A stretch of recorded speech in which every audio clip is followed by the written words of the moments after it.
A man thought he was saving a helpless puppy left alone on a rainy road. Its tiny body shook in his hands, and its huge eyes looked like they were asking for help. He wrapped it in his shirt, took it home, and promised to keep it safe. But as days went by, strange things started happening. The puppy made sounds no puppy should make. It moved way too fast. Its eyes glowed in the dark. Worried, he rushed it to the vet. The doctor's face turned white, and his hands shook as he told the truth. What the man had brought home wasn't a puppy at all, and what he learned shocked everyone. The rain had just started to fall, lightly tapping on the car window as Mark drove down the empty country road. It was late, the kind of late where the world feels asleep, where every shadow on the side of the road seems alive. He was tired from work and couldn't wait to get home. But something else was about to happen. Up ahead, something moved. A small dark shape was shaking at the edge of the road, half hidden in the tall grass. Mark slowed down, looking hard through the rain. At first he thought it might be a kitten, or maybe just trash blown by the storm.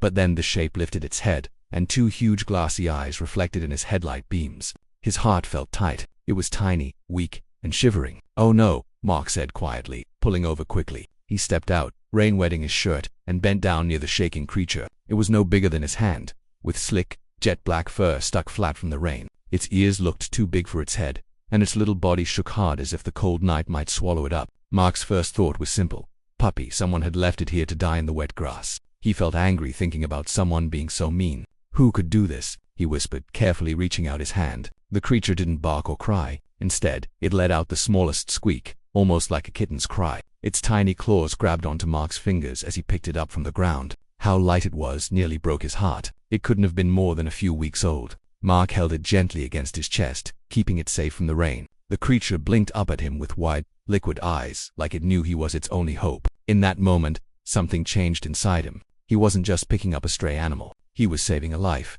Back at his truck, Mark wrapped the shaking body in an old shirt he kept behind the seat. "It's okay, little one. You're safe now," he whispered. The puppy curled into the warmth, its tiny tongue sticking out as it fell into a tired sleep. The drive home felt strange. Mark kept looking at the bundle beside him, his heart getting softer with every breath it took. But as the minutes passed, he couldn't shake one creepy thought. Something about this creature seemed different. Its head was shaped oddly more round than a normal puppy's.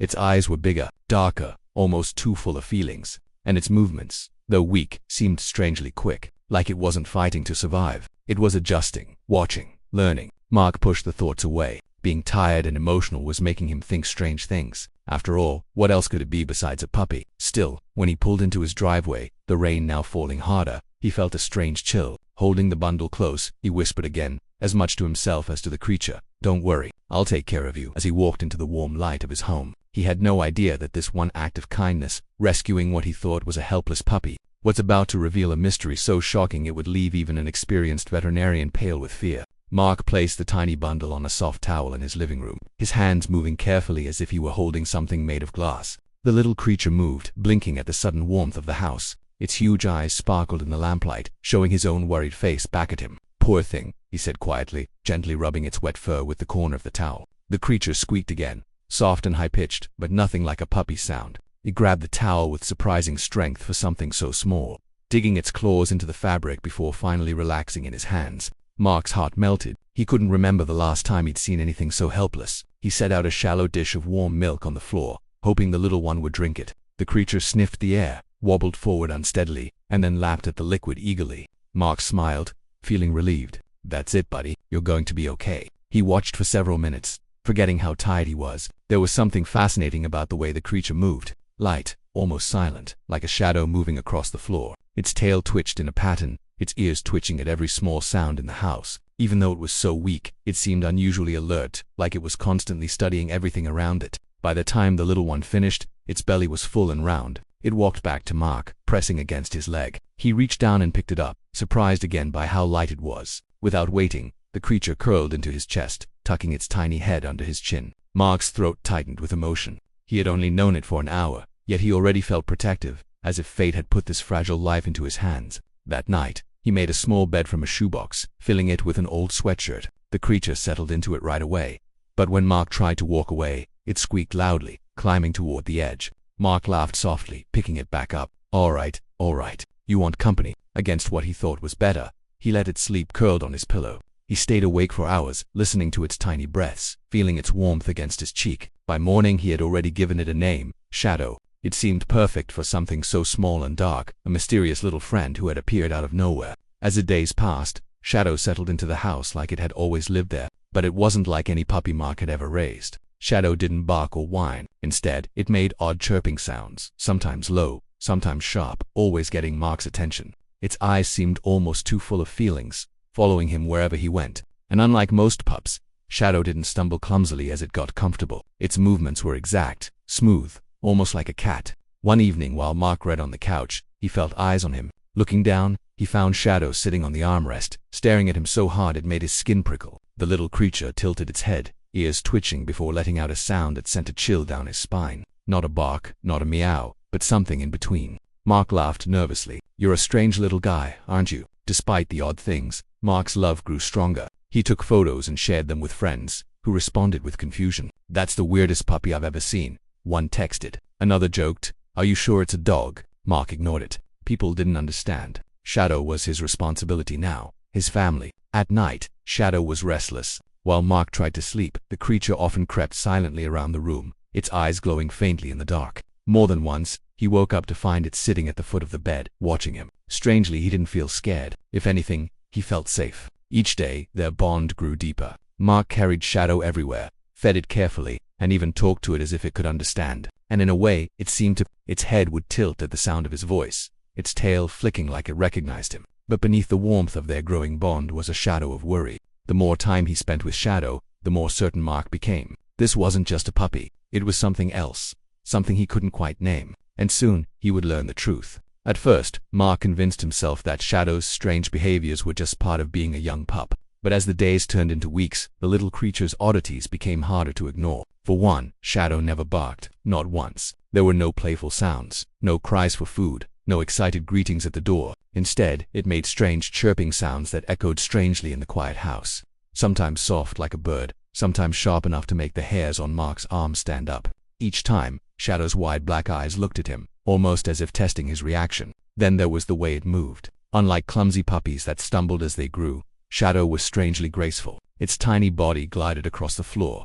claws clicking softly on the wood. It could jump onto furniture far higher than Mark thought possible for its size. Once he watched in shocked silence as it climbed up the back of the couch in one smooth motion, balancing perfectly on the edge like a tiny hunter looking over its territory. Friends who visited were quick to notice. "That doesn't look like a puppy," one neighbor said carefully, watching Shadow creep along the windowsill. "Are you sure you know what that is?" Mark laughed it off, though worry pricked at the back of his mind. He didn't want to admit it, but the truth was eating at him. At night, the strangeness became impossible to ignore. Shadow seemed most awake when the house went dark. While Mark struggled to sleep, the creature prowled quietly from room to room. Its eyes glowed faintly in the darkness, two glowing orbs that caught the smallest bit of moonlight. More than once, Mark woke to find Shadow sitting on the dresser, staring down at him with creepy focus.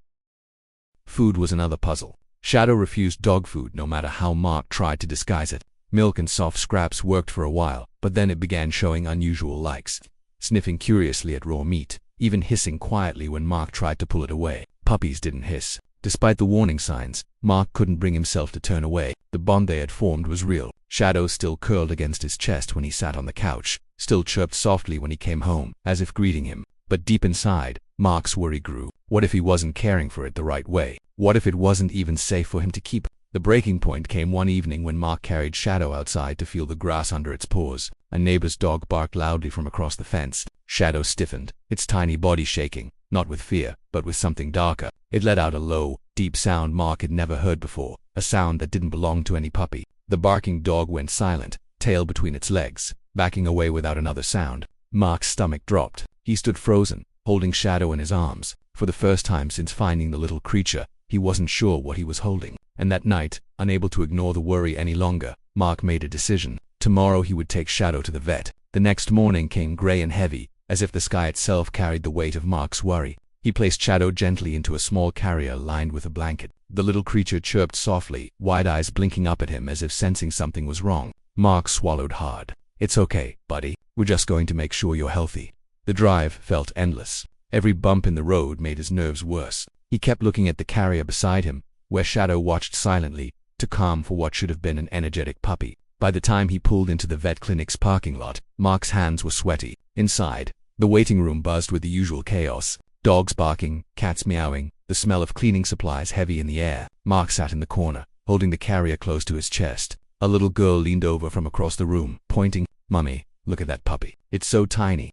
Her mother gave a polite smile but frowned at the creature's huge eyes and eerie stillness. Mark gave a strained nod, shifting uncomfortably. When his name was finally called, relief and fear crashed together inside him. He followed the nurse down a narrow hallway into an exam room. The vet, Dr. Harris, came in moments later, a kind-faced man with decades of experience. "So, what do we have here today?" he asked warmly. Mark lifted Shadow out of the carrier, placing him on the exam table. The tiny creature blinked under the bright light, ears twitching. Dr. Harris leaned forward, his face neutral at first.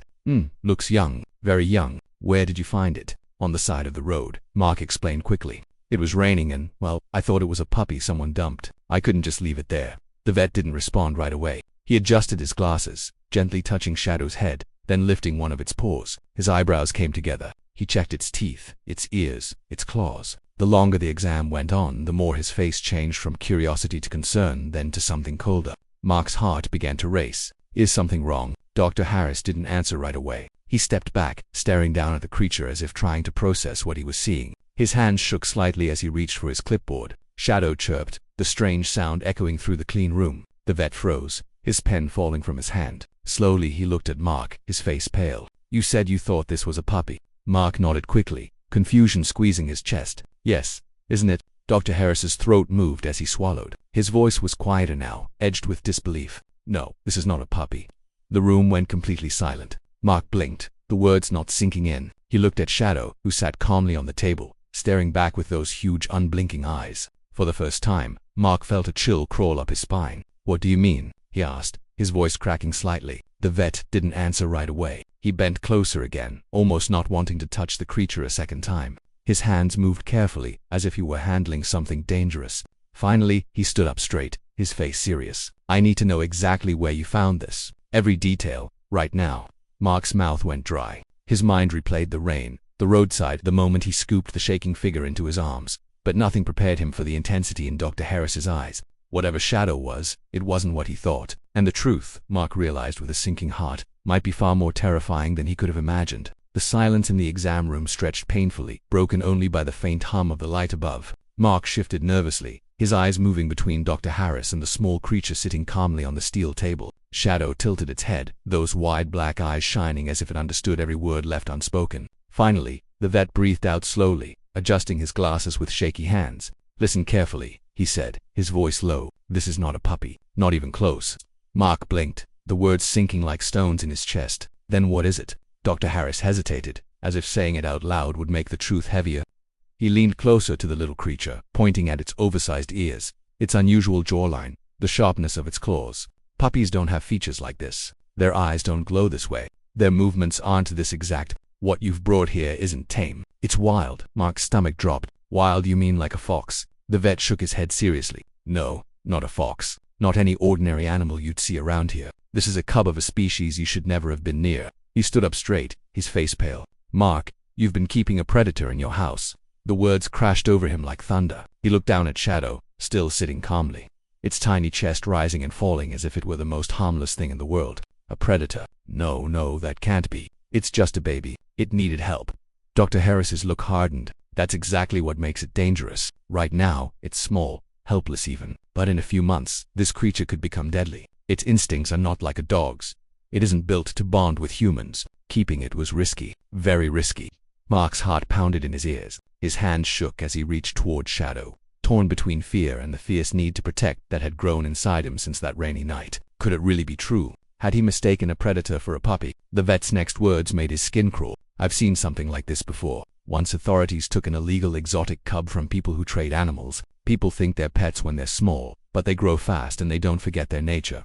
He paused, swallowing hard. "Where exactly did you find it?" Mark's voice shook. "On the roadside near the woods, alone." Dr. Harris exchanged a serious look with the nurse. "If there's one, there may be more, and if its mother is out there." He stopped talking, leaving the warning unspoken. Mark's heart pounded. He stared at Shadow, innocent, fragile, holding onto the towel like any lost creature seeking comfort. Yet now, every feature looked different. The sharpness of its claws, the shine in its eyes, the strange, eerie sounds. It all made sense. Shadow wasn't a puppy. He never had been. and the realization left Mark with a terrifying question. What had he really brought into his home? The room felt colder now, though nothing had changed except the weight of Dr. Harris's words. Mark sat frozen, his eyes locked on Shadow, who sat quietly on the towel, licking its paws with eerie calm. He wanted desperately to see just a puppy, but the truth had broken the dream wide open.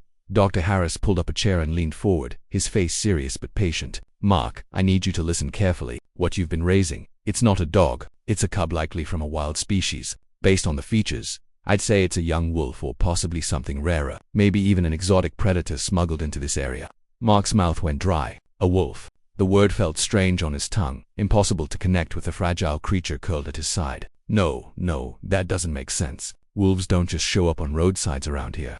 You're right, Dr. Harris admitted. That's why this worries me. If it is a wolf pup, then its mother may have been nearby, or worse, killed. Wolves are protective, and they don't leave their young behind without a reason. He paused, his eyes narrowing. But there's another possibility. Mark leaned forward, fear clawing at his chest. What possibility? The vet sighed, his voice low. Illegal wildlife trafficking. People smuggle exotic animals across borders, selling them on the black market as pets. Cubs are easy to move because they're small and people pay a lot of money for them. Many don't survive. Those that do often get dumped when their owners realize they can't control them. The words hit Mark like a punch. He pictured Shadow left in a tight cage, taken from its mother, carried like luggage. His heart hurt at the thought. So you're saying someone dumped him? Dr. Harris nodded slowly. It wouldn't be the first time. Traffickers often abandon animals when authorities get too close. A roadside in the rain. It fits the pattern. Mark rubbed his face with shaking hands. He wanted to deny it, to hold on to the image of Shadow as a lost puppy. A chance meeting meant to bring them together. But piece by piece, the puzzle formed a chilling picture. The strange cries, the glowing eyes, the sharp claws, it all matched with something wild, something untamed. The vet's voice softened, but his words carried weight. Mark, I don't doubt your intentions. You saved its life. But wild animals, even cubs, don't lose their instincts. They can't be trained like dogs. Keeping one is dangerous for you and unfair for the animal. It belongs in the wild or in the care of experts who know how to raise it. Mark looked at Shadow, who had climbed onto his arm, curling against him with surprising affection. The warmth of its body pressed into his chest, and his heart twisted. How could something so small, so trusting, be a threat? But look at him, Mark whispered, his voice breaking. He needs me. Dr. Harris's eyes softened with sympathy. I understand, but sometimes the kindest thing we can do is let go. The room fell silent. Mark's mind spun with conflict. Every instinct screamed to protect Shadow. Yet the vet's words echoed with reason. If Shadow really was a wolf cub, or worse, some exotic predator, keeping him wasn't just dangerous, it was illegal. Still, questions burned. If it is from traffickers, Mark asked quietly, what happens now? Will they come looking for it? The vet hesitated, then shook his head. Most likely not. If they abandoned it, they've already cut their losses, but the authorities need to know. They'll want to investigate. If there's one cub, there could be more. Mark's stomach tightened. The thought of other creatures out there, suffering, lost, maybe dying in cages, made his chest hurt. He looked at Shadow again. The cub tilted its head, chirping softly, as if sensing his struggle. In that moment, Mark realized this wasn't just about him anymore. Saving Shadow had pulled him into a bigger story, one that reached beyond his home and into the shadows of greed and cruelty. Dr. Harris placed a hand on his shoulder. You did the right thing bringing it here, but now you need to decide what's next. Mark's heart sank. The bond he'd built felt unbreakable, yet the truth hung over him like a storm. Shadow wasn't a puppy. He never had been, and letting go might be the hardest decision of his life. Mark sat in his truck outside the clinic, the rain pattering softly against the windshield. Shadow was curled in the carrier on the passenger seat, eyes half closed, tiny chest rising and falling with each breath. To anyone else, it was just a strange animal, a potential danger. But to Mark it was family. His mind churned with Dr. Harris's words. A predator, illegal trafficking, dangerous. None of it matched the creature he had fed, held, and carried against his chest at night. Shadow had looked to him for safety, had pressed its little head into his hand with trust. How could he turn his back now? Yet deep down, fear whispered. If Shadow truly was wild, what would happen when it grew? Already its movements were sharper, its cries more haunting. A pup could be trained, but a predator would follow instincts written in its blood. Could love alone be enough to change that? Mark's hands gripped the steering wheel tightly, torn between two worlds. On one side was his heart, screaming to protect Shadow no matter the cost. On the other was responsibility, the vet's warning that the cub needed experts, not a man pretending it was a dog. He thought of the neighbors, the little girl who had pointed and called Shadow a puppy. What if the creature snapped one day? What if kindness wasn't enough to tame it? The problem weighed heavily, Keeping Shadow meant risking the safety of others, and perhaps his own. Giving him up meant breaking a bond that had already planted itself deep inside Mark's soul. Either choice felt like losing. Shadow stirred in the carrier, letting out a soft chirp, eyes opening to meet Mark's. The look was innocent, trusting, almost pleading. His chest hurt. How could something so small and helpless be a threat? Mark breathed out shakily. "What am I supposed to do with you?" he whispered. The only answer was silence and the knowledge that whatever choice he made, his life would never be the same. By the next day, the story had spread beyond Mark's quiet home. A neighbor who had seen Shadow through the window had taken a photo and posted it online with the caption, "Man rescues mysterious puppy, but is it really a dog?" Within hours, the post went viral. The comments flooded in. Some people were charmed. "So cute. Look at those eyes." Others were alarmed. "That's no puppy. That's a wild animal. Dangerous." The debate raged across social media, strangers picking apart every detail of Shadow's appearance. Soon, local reporters showed up at Mark's driveway, microphones in hand, asking rapid-fire questions. "Is it true you've been raising a wild cub? Did you know it could be dangerous? What will you do now?" Mark, overwhelmed, held Shadow in his arms, refusing to answer. The cub blinked at the cameras with eerie calm, only making people more fascinated. Within days, the town was divided. At the grocery store, strangers came up to Mark to praise him. "You saved that poor thing," one woman said, squeezing his arm. "You're a hero." At the park, others whispered behind his back, "Irresponsible. That animal could hurt someone." Children were especially captivated. They begged their parents to drive past Mark's house, hoping to see the mysterious creature in the window. To them, Shadow wasn't dangerous. He was a fairy tale come to life. Teachers even used the story in classrooms, starting debates about kindness and responsibility in the wild. But not everyone was enchanted. Town officials grew concerned. Rumors spread that wildlife authorities had been alerted. Some feared Shadow could be diseased. Others warned about the danger of making wild animals rely on humans. The word confiscation began to spread, sending panic shooting through Mark's chest. The local news station aired a segment one evening. The anchor's voice was serious. "A man in our community believes he rescued a puppy, but experts say it may in fact be a wild cub. Should such animals be allowed in homes? Or does compassion outweigh the risk?" Clips of Shadow played on screen, his wide eyes, his strange chirping cries, leaving viewers both fascinated and unsettled. Mark felt the walls closing in. The bond he shared with Shadow was private, personal, but now it had become everyone's business. Each headline, each debate chipped away at his certainty. He was no longer just a man who saved a helpless creature. He was the center of a controversy dividing an entire town. One night, while walking Shadow in his backyard, Mark heard neighbors arguing over the fence. "That animal doesn't belong in a house," one snapped. "If it's wild, it's dangerous." The other argued back. "He saved its life. Are we supposed to punish him for showing compassion?" Their voices carried into the night, echoing Mark's own inner struggle. The pressure grew. People he had never met left notes on his doorstep, some urging him to keep Shadow, others demanding he give the cub up immediately. A small group even gathered outside with signs, "Protect wildlife and safety first." The once quiet street now felt like a stage, and Mark stood at the center, every move watched. Through it all, Shadow remained unchanged. He still curled against Mark's chest at night, still chirped softly when he returned home, still watched him with those haunting, knowing eyes. To Mark he was just Shadow, small, fragile, dependent, but to the town he had become something larger, a symbol. Some saw him as a miracle, proof of human kindness. Others saw him as a threat, proof of human recklessness.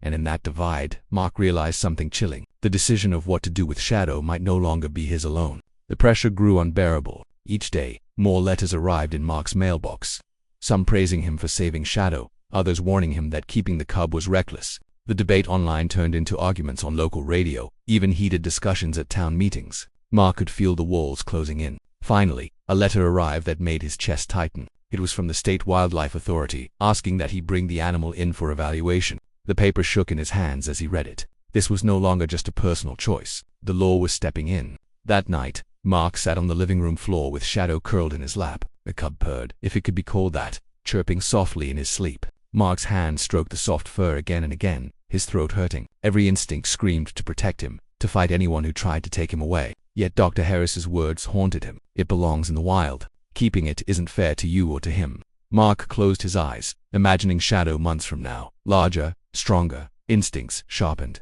Would the cub still curl against his chest? Or would those instincts turn as nature demanded? The thought sent a shiver down his spine. The next morning, Mark made his decision. He packed a small bag with Shadow's towel, the shirt he had first wrapped him in, and the toy he had chewed on endlessly. With each item, his heart felt heavier. Finally, he placed Shadow gently in the carrier. The cub chirped in protest, pawing at the bars, not understanding. Mark whispered. "It's okay, buddy. I'm not abandoning you. I'm giving you what you deserve, a chance to be free." At the wildlife center, officials met him with serious faces. Papers were signed, questions answered. Then came the hardest part, handing over the carrier. Mark stayed there, his hand pressed against the side, eyes burning. Shadow stared back, wide-eyed and unblinking, as if sensing the goodbye. Tears blurred Mark's vision as he whispered the final words. "Thank you for letting me be part of your story." The staff carried Shadow away, and the sound of his chirps fading down the hall nearly broke Mark in two. He stood frozen, his chest hollow, yet deep inside, a quiet peace stirred. He had done the right thing. For the first time, Mark understood. Sometimes love means holding on, but sometimes it means letting go. The days after saying goodbye were heavy with silence. Mark's house felt emptier than ever, the absence of tiny chirps and wide watchful eyes echoing in every corner. He caught himself looking at the shoebox bed he had once made, or listening for claws tapping softly on the floor. But the space remained still. And yet, despite the hurt in his chest, Mark knew he had made the right choice. Shadow was no longer trapped between two worlds, tame yet wild. He was in the hands of experts, with a chance to grow as he was meant to, not as a pet, not as someone's secret, but as a creature of nature, free to live the life he was born for. Mark often thought back to that rainy night on the roadside. He had believed he was rescuing a helpless puppy. In truth, he had stumbled into a far bigger story, one about the thin line between kindness and responsibility. He had learned that compassion is more than saving something. It's making choices that sometimes break your heart. The town eventually quieted. The debates faded. But the story of the man who thought he saved a puppy lived on. Schools used it as a lesson about wildlife conservation. Families told it as a reminder not to judge by appearances. And to Mark, it remained something deeper, a reminder that life can surprise us in ways we never expect. On quiet evenings, he still walked the same road where he first found Shadow. Sometimes he imagined hearing that tiny squeak again, seeing wide eyes shining in the dark grass. A part of him would always miss the little creature that had curled into his chest, trusting him completely. But another part of him took comfort in knowing he had given Shadow what mattered most, a future. In the end, Shadow's story wasn't just about an animal found on a roadside. It was about the choices we make when faced with responsibility. It was about love, sacrifice, and the courage to let go. And as Mark stood beneath the same storm-cooled sky where it all began, he whispered softly to himself, "Sometimes the scariest truths bring the most important lessons."